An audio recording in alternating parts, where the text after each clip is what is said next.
Welcome back, everybody. We're checking in with Curtis, of course, owner of Wild Birds Unlimited here in Kamloops, and here to give us some more education when it comes to birds in our community, in our region, and of course, the most important thing, safely and responsibly feeding them. You want to do that properly, not just putting out anything. So thank you once again, Curtis, for being here. You've got a big contraption here that we're going to allude to, I'm sure, but it is, you know, the middle of the summer and beautiful weather for birds. But how does it fare in terms of the food source at this time of the year for them? Yeah, so, you know, most of the spring and summer food availability is on the lower end, with the exception of insects.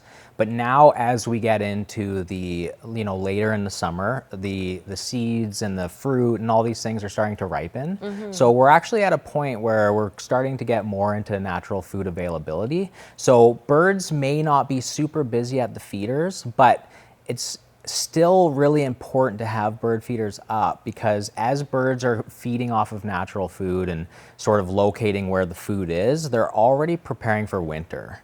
So it's not necessarily like bird feeding in the summer is helping the birds in the summer, but what it also does is it builds trust with birds. Okay. So birds are looking for steady, reliable food sources. So when the winter comes, they know where to hang out, because the difference between access to a feeder and no feeder in the winter is quite often the difference between life and death. Right. So birds have to find trusting, reliable food sources. So well, and it's interesting what you said during the break to me, and it kind of makes so much sense. I mean, if it was us and we knew there was a storm coming, you know, do you wait? Totally. Do you wait to go to the grocery store and get all your things if there's a hurricane or whatever it might be? Or... Well, and that's just it. Like, birds aren't going to wait for a minus 20 cold snap and then go looking for food. Yeah. They're going to establish where the food is, and when that weather comes, they're going to go there. So we experience it every year in our store. People come in, they start feeding in late October, and then they come in November and December, and they're like, where are the birds?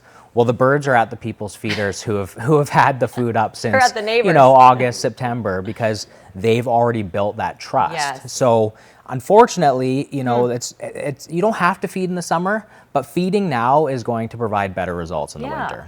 Yeah, they'll come back to you. You'll have the visitors because they'll know that you have the proper food source for them. Totally. So some of the things you brought today, I mean, these are they're different, obviously. Different for different birds, or just... for sure. So it's just a few different options. So this would be a setup where you can feed pretty much individual ingredients to attract a wide array of birds. So the peanut feeder is really popular right now, because what starts to happen at this time of the year is the birds start caching food. Many birds start collecting and hiding food. So that's another adaptation to survive winter. That's interesting. Yeah, so they'll collect the peanuts. They like them in the shell right now, and they'll go and hide them in fences, bark, you know, anywhere that they can store a peanut. And some birds, like chickadees, they actually grow an area in their brain that is involved in memory in the fall and winter, so that they can remember more places. What? So a black-capped chickadee will never hide food in the same place twice, and it can remember 1,000 individual locations. Oh my goodness. Yeah, so they're very effective, and it's one of the many ways birds survive winter. There's food now. Yeah. There might not be food in the winter. We better collect it and hide it. Wow. And many birds like jays and, you know, magpies, chickadees, nuthatches, they're doing this throughout the season. So we see a major influx in selling these caching ingredients in this time of the year. Come later fall, they'll stop hiding and start eating. Okay, so in terms of, I know a lot of people are always concerned about the mess that it makes in your yard, but you're saying they're taking these peanuts and storing them. You know, the odd one. They might have the odd shell here and there, but nothing crazy. They might bury the odd peanut in your garden. You'll find them. You can just put them back in your feeder and they'll collect them again. But, you know, for the most part, they're taking them, hiding them in tree bark. Yeah. You know, in the city, they have to get a little bit more creative. Yeah, They'll hide them in all sorts of different places, but that's interesting. They're pretty good at remembering where. We all should have like a chickadee on hand. Yeah, I just know. To, like, find our keys. Yeah. We lose our keys. Could you imagine? We can't even find the remote for the TV. Exactly. Everyone should have a chickadee.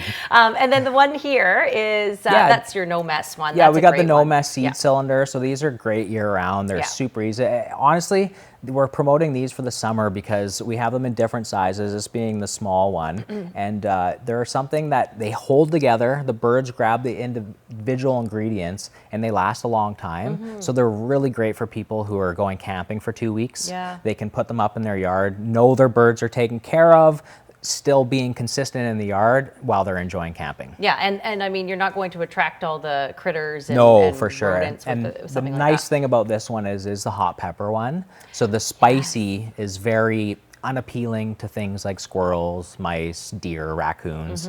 And we are seeing more raccoons in Kamloops Which these is days. so wild. A little bit, yeah, Yeah. but we've had a lot of feedback from our customers that they won't touch the hot pepper stuff. Okay. So it's working really well. I love it. Yeah. Okay, good. Thank you very much, Of Curtis, course. as always. And again, feed the birds now. Feed the birds so that they can be healthy in the fall and winter. More information to reach out to Curtis, of course, and his team, and you can pop into the store anytime right there on the screen. Back in a moment.